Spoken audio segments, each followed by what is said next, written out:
ఇన్ని సంవత్సరాలైనా ఆయన ఓపిక నన్ను ఆశ్చర్యపరుస్తుంది.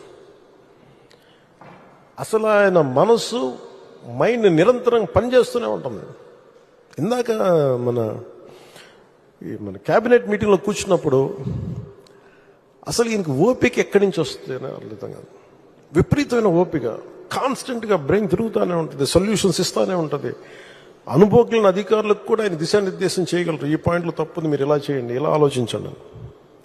అలాంటి దాంతోపాటు శారీరకంగా ఆయన పడే కష్టం ఓ 25 ఏళ్ల యువకుడు కూడా కష్టపడ్డాడు. మనసు మేధస్సుతోటి నలుగుతూ శరీరాన్ని కూడా అంత కష్టపెట్టడం అంటే నాకు అది నిజంగా మొన్న ఆయన మన వరదలు వచ్చినప్పుడు అసలు ఆయన పడ్డ కష్టం కొంతమంది అనుకోవచ్చు ఆయన దిగాల్సింది ఏముంది అని.